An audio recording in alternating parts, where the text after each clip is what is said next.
the biologically based studies are coming out now on soil health, and the work of Dr. Elaine Ingham, who was a soil biologist for Oregon State University, has shown that the applications of glyphosate, which again is nearly 90% of all genetically engineered crops on the planet, are glyphosate tolerant, as in you can spray them and not have your crop die.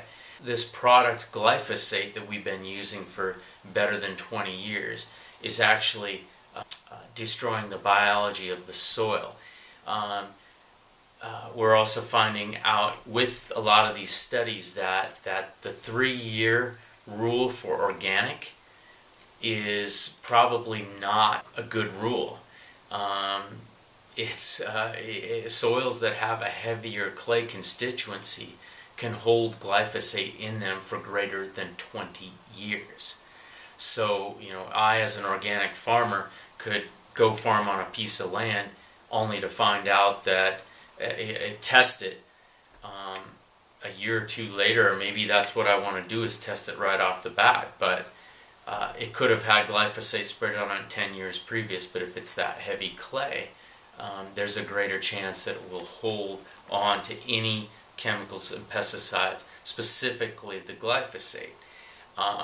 And moreover, what they have found is that if that glyphosate stays bound to the clay particles for many years, it could be simply with the application of a particular type of high phosphorus fertilizer, organic or not, just a high dose of phosphate, which farmers often use on their projects, could release instantaneously the glyphosate and make it readily available for uptake in a plant.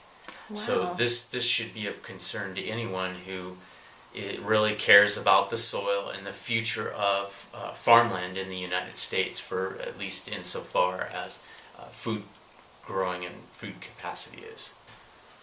And so what does that mean for somebody who buys a plot of land and wants to farm it, but it was farmed previously by somebody who was using glyphosate, so they cannot call that farm organic until the soil tests free of glyphosate? Currently, according to organic standards, one must only wait for 3 years and have that soil be free of any applications of herbicide or pesticides.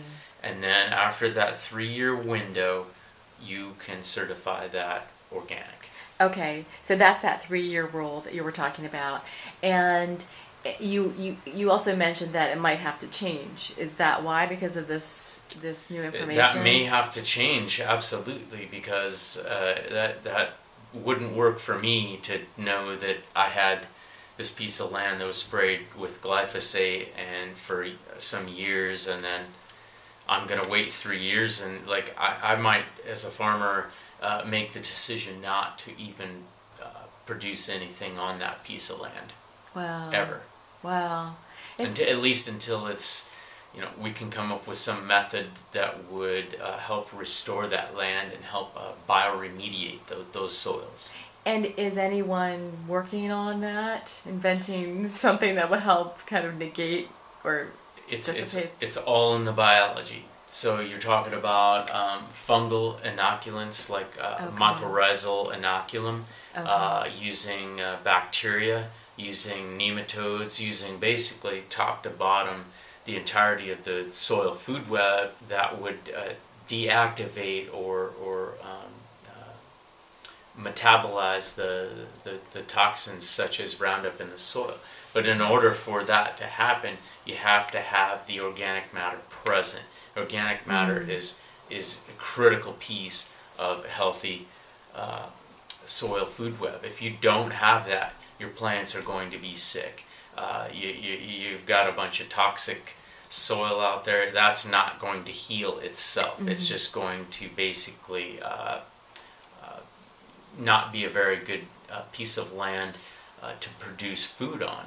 So, that's something that we should all be asking ourselves here in this country is, what are we doing to our land and soil, and especially if we need it to feed human beings. Mm-hmm.